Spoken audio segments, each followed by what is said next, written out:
and understand what they said it was and how it worked, that is completely different than the politicized religions that we have now embraced and adopted that are not ours.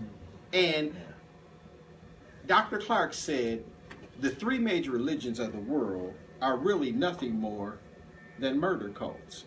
And if you look at them in their most basic state, more people are killed in the name of Islam, Judaism, and Christianity than anything else. And because we have separated the deity and the spiritual essence of this from the physical essence, no one knows what God is. But the idea of God came from Africans, and they didn't say anything remotely close to what we say it is. They never said you could wish for a star. It's not a genie passing out favors. None of that. Okay? What they did say is man's body is the house of God. You are the essence of God in the flesh.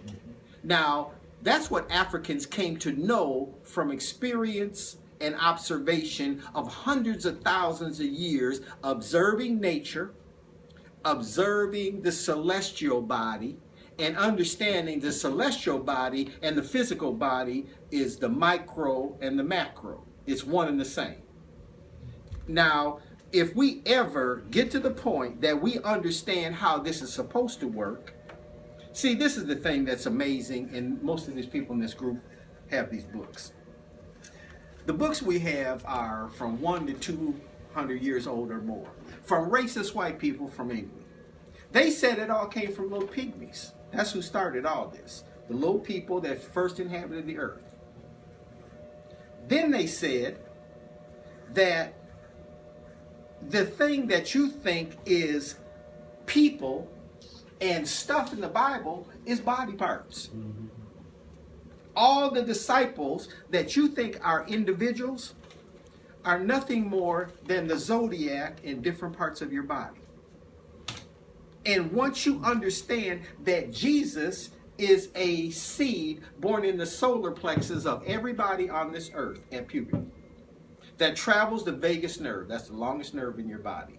If it doesn't get destroyed somewhere along that, okay, Sodom and Gomorrah is your testicles and your genitals. Egypt is from your chest or your blood pump that you think is a heart down. That's Egypt in the Bible. God is Gad, which is the top of your cranium or the very top of your brain. Atom or Adum is the cerebellum, which is the heart in your body. Now, the ancient Africans said, man, know thyself. Said if you knew how the body worked, you would know how the universe works. But let me show you, because I'm telling you, because I think you're right. Preachers ain't telling you this. There's Jesus on the cross right there, bro. There's your heart. When he gets stuck in the side, on the left side, that's why. Because your heart is right here. Your eyes and your ears are connected to that. This thing pumps blood. It don't have feelings. This has feelings, does it not? So if you're talking about feelings of the heart in the Bible, you be talking about something that has feelings. You can take this out and replace it with a pump, and you're alive. But when your heart stops, you're dead. There's Jesus' cross right there in the middle of your skull. There it is again. Okay? Heaven is the pineal gland where God resides. The crucifixion takes place at the base of your skull where Golgotha is, which is right there.